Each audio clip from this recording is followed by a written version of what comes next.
们这边个关系走路，国外和传统这改变开发去走路的 very exciting 多了的，这里能打好传统的了，and 传统的被本身那除了是图那项目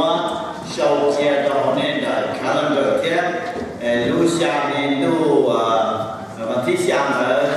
เขาเป็นมองตาชูเนเนี่ยเราติชิบัวเป็น County Christian High School เป็นสาวเนี่ยเขาเกี่ยงเชียร์เราเป็นจำเป็นว่าเราเป็นเป็นจิ๋วจะสู้ใส่สุดที่นี่สู้เงาเกี่ยวว่าจะต่อว่าจะเป็นเขาเราชี้เจ้าลูกชงผู้ถ่อมเราเต้เราจอเราเต้จะมีการนำเราว่าจะเป็นเขาเราชี้เจ้าลูกชงเที่ย做给进的，他到去做录像天的，他就被完全的是他那帮我可能收到那个 calendar，他就那就是从八个钟头从上去，那八被满的么的，就到那个，个那好么เขาเกี่ยว的录下来录วันที่下เขา被成大数的，要到底是我เป็น Christian High School，被啥我给从写到被那被子。chỉ cho lúc sống của bạn chỉ để họ được thiết kế chính cả nó sáng khó nên cho trong lúc sống được kia nông đó nên xong bằng nó chỉ nên tôn trọng bê cộng đồng đó cũng cho bê thọ chịu vấn đề bê ở cái bạn chỉ cho luôn và chứ bê thọ có muốn có cho luôn cho kia bê những bao hạt tiền bê giờ tôi chỉ tao bê luôn nên là lý có lúc xin nhỉ đó là bê chân có cho luôn cho chơiก็จะเจอเป็นอันเดียเป็นยาวว่าก็ดูสู้เป้าคนเดียวก็จีเราจีดูจีเต้ก็มองชื่อเกียร์อีจ้าก็ผู้เป้เราเขาก็ดูตู้ว่าแต่สู้ก็ยังมองก็จะรู้ตัวเป้คนดูสูงเนี่ยเราก็ดูวันจุลีก็ไม่น้องเป้เกี่ยน้องเกี่ยวเกี่ยสารเกี่ยเจ้าน้องเจ้าวัวเกี่ยวรู้แน่เกี่ยวรู้เกี่ยวชัว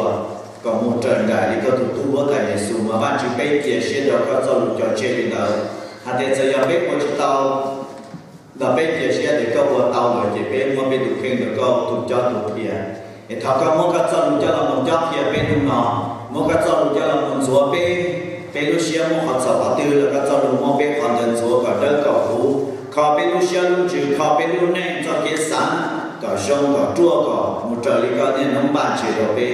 văn chữ bên qua bên đủ khen được con cho kia thì thọ các chữ sau bút đã dường như là một sáng cất tay đủ nhẹ đủ cũ do đủ một do xìa nhau để thở một ít chín tờ ở bên mồmแต่สิ่งที่มันได้จะอยู่รู้คุณจีเท่านี้ถูกแข่งตัวเฉดได้เดี๋ยวเป็นโมสับผู้หล่อตาต่อเป็นที่สิ่งบ้านชุดในถูกได้รู้เป็นตัวจีเยสุรู้เป็นขอก็หล่อเนี่ยเอาเป็นลูกเชียร์หล่อหุ่นชื่อเป็นถูกแข่งไอ้ก็เป็นน้อเป็นเล่นจิตตัวเนี้ยสอนตัวซ้อหลุมน้องน้องเนี่ยยังมั่วหายตัวเป็นก็เป็นที่ต่อเต้าไอ้เจ้าเนี่ยบ้านชุดเป็นหัวกระเช้าไอ้เขาก็มั่วกระซ้อหลุมผู้ตัวเป็นน้องน้องไอ้เป็นจงเชียร์หล่อแค่เป็นลูกเชียร์ลูกอยู่ต่อใจก็ซ้อหลุมลูกเชียร์น้องไอ้เจ้าก็หัวกันตัวเป็นตัวนั้นที่เยซูลงไปทรงเราถอดที่ใต้อาเมนน้องๆอยากจะลูกดีน้องหมดก็ลูกเจ้าดีน้องหมดก็ลูกชายดีน้องเมื่อเจ้าเป็นเกิดซะไว้ทุกสิ่งเนี่ยเราเอาพระแต่เยซูเป็นอย่างเกิดซะลูกของเปาเนี่ยทุกสิ่ง so this month we're going to go back and to focus on the fundamental of discipleship and the fundamental of being a disciple. เขาเป็นเรา做主耶稣，เป็นเรา做主耶稣，你主耶稣三个เป็นเรา做呢。So when we come into Christ, we need to come to Christ the way that He expects us to come, not in the way that we wanted to come, but in His way that He wants us to come. เขาเป็นเราตัวว่าชื่อเราเป็นเราตัวจีสุมาเป็นเราตัวจีสุเลยเนื้อตัวก็เป็นเราตัวหนึ่งไอ้ถ้าเราตัวหนึ่งเลยว่าเป็นสามเราตัวมาลุงเชื่อดูกับลุงลีน่าจะ discipleship แล้วจะ disciple ลุงเชื่อดูกับลุงลีน่าจะถึงตีไอ้ลุงเชื่อดูน้องนอนเป็นกับจะว่าจะthere are two stages for us to go through to become disciple of Christ and the more thing ก็เป็นส่วนสุดที่เราตัวมาเป็นที่เราเข้าเราจีเยซูเอ็นตูถึงตีไอ้เจ้าเนี่ย bên một sai nhất đó và chỉ sau được còn tầm thầy trong lâu ngày cổ gia trong mình một lâu sẽ và chỉ sau được hai lý giải rồi thật xin đau lúc ăn thịt tao nó một sáng chơi nhá cho tí cũng cha chỉ sai thì cũng hai cái rồi sáng chơi cũng có nhất tí nó chỉ mà thật xin đau nên cho nó nên nhận luôn cái chuyện mà nhận luôn mong được bé sẽ và chỉ sau được hai lý giải mà lý nó kìa chỉ lúc xưa đã这路线来呢，主耶稣biết quốc gia thế hai địa lãnh gì, lão họ có thực hành, lão có cho cái xã và giờ giang ta lọ, tu sĩ cho có cho cái sòng giang ta lọ, cái tiền này của cái lúc này, giờ có 我哋佢kia hai địa có thứ lãnh gì cho là cái địa, thế mà chỉ lúc họ kia họ có lúc này vì địa bàn chỉ lúc tên tu chính trình tứ nhóm được đề là Chúa Giêsu thọ kể trả tu tên khai lại nếu bỏ ở tu đi xin mong tu ở mỗi lúc bề của bề tổ thế Atali của nhau bề tổ tu tứ cho Chúa ở lúc vào cho hậu đề vì gỡ cho nên Chúa chỉ trên hai trong gỡ lâu tu cá cho nên là một lý thư tiền để sai của nên tu chữ thiết tu sư phụ thiết ở đây luôn nên lý của thiết của chùa nên mùng thiền nên ta xin đỡ gỡ trở cho của gỡ cho và thế là lão Chúa Giêsu ta để cho lão Chúa Giêsu ý tu thư tiền chân thiết cho xếp cho lão Chúa Giêsu thiết ở lời Chúa Giêsu Giêsu một trong toàn đây cũng bỏ nó đi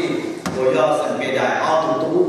do nhà công bộ kia người tu cử dụ hàn do lớn gì sẵn bề đại nhỏ của kề hầu lúc đó ta toàn gì vào cái Giêsu giờ của ao tu ta xin thở ao tu giờ cho lúc đó thế cho là gì chơi giờ Giêsu ta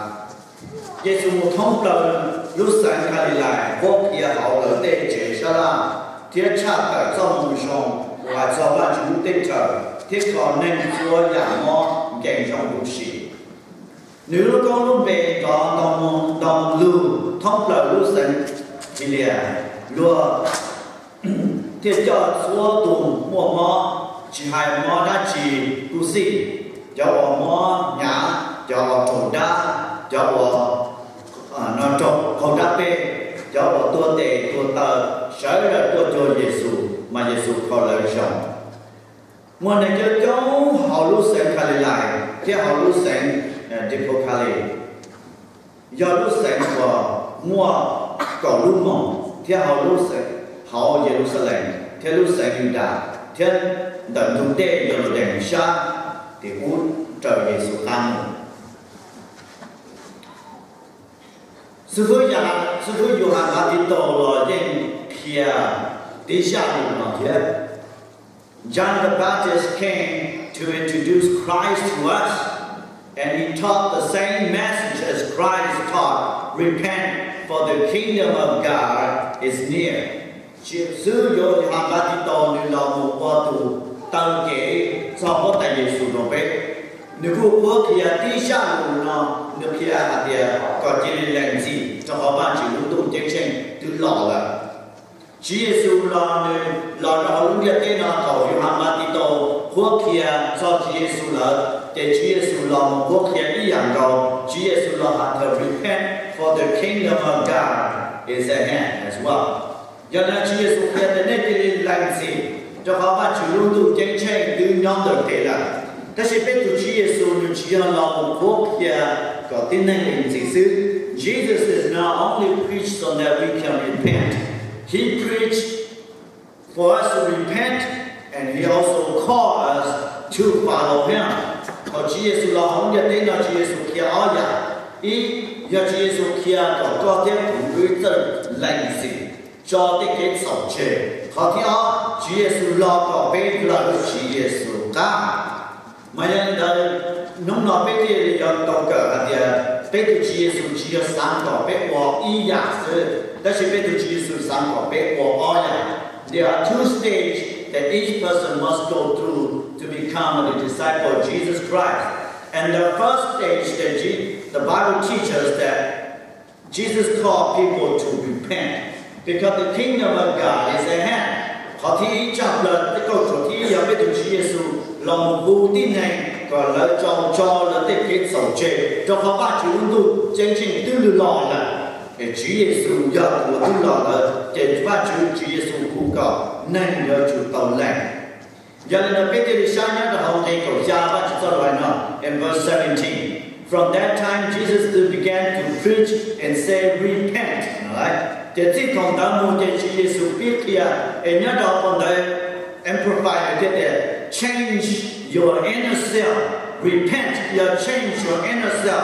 your old way of thinking. Long có lúc xưa lúc trước, long có cho cái xã hội thổ, regret your past sin, tu xưa cho cái xã hội cái đó ya đó, live your life in a way that prove repentance. 我个路面贴的口，还得个有一度我的lòng有切了。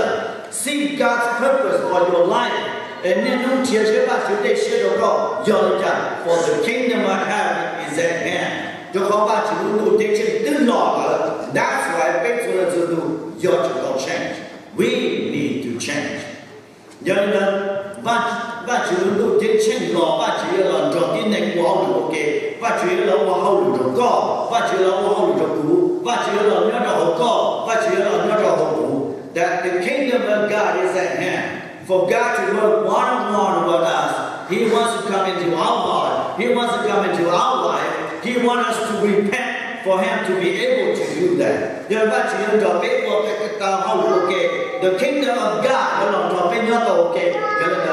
the first thing, to repent is to believe that Christ is the truth. He is the truth and the only one. Hãy để ba Chúa Giêsu để cho họ tranh, Chúa Giêsu để bù cho họ tranh, Chúa Giêsu để cho họ tranh, Chúa Giêsu tin lần thứ để bù cho họ tranh, để họ bên lần linh nợ là để bên kia để bi, ba Chúa để cho bi lòng của họ được cho họ. And repent, làm gì? Giờ changing, giờ họ thì ý chọn là giờ change the inner self is born again. That's what Jesus said. Họ thì ý chọn là và bây giờ tao lòng, bây giờ tao lòng với những cái gì, bây giờ to change. Bây giờ to lòng lo, họ bây giờ xia lúc chứ, bây giờ Chúa Giêsu họ để dùng của chia là a new way of thinking in God's way. Cho cái sáng của chia là, cho chia là giờ phán chủ cho, no longer your way of thinking. Cho giờ có cho cái sáng, that's a new way born in the Spirit of God. Dù tôi chia cho họ mà chịu chủ lý, sáng như mà chịu chủ lý sáng như thế. Vì bây giờ như họ, dù mà trong bế trong lịch sử, Chúa Giêsu yên để bế hành như thế, cụ kia tranh trong này như thế, yên chỉ muốn là từ đó bỏ qua chủ tế trở, giờ mình chỉ dùng đồ chia, giờ mình chỉ dùng đồ chia. Nicodemus hỏi là, ai yếu mà đi chả mà, ai bế trên dù tức là lâu là ai yếu cho dù như vậy. Chính thế thì bây giờ chọn một nhóm chỉ đạo bên nhà lúc ta rõ ai cho yêu lý để Chúa Giêsu đến cụ kia có chính tranh như nó là thế chỉ muốn là từ lúc gạt tàu đó họ bắt Chúa đến chờ do mình chỉ yêu lòng đời thế thì chỉ giờ yêu lòng đời bạn chủ lý cho họ cái tàu yêu tàu nên cái tàu sư bạn chủ lý để yêu tàu chủ lý do nên là họ changing họ repenting is to born again. Họ có biết làm gì, lo luôn mình cần là repent để lo luôn và dùng đồ chia lại là. Họ biết dùng đồ chia để biết chỉ tên để mua lại là, biết tên differently, biết cho cái sáng thì biết lộng đạo cái gì, nhớ đầu lòng trong cỏ thì on được hay nó. Do not conform any longer to the pattern of this world. Giờ biết mất sai rồi muốn là xong mà muốn mà để chỉ xong quá, để đây nó cho cá cho cái cho lương cho nó một chỗ gì là nó nào. Lúc kia tên nó nếu mà ít cho cá cho cái cho lương cho nên tàu, sau lúc nó biết được và dùng một chia, repent đó là no more.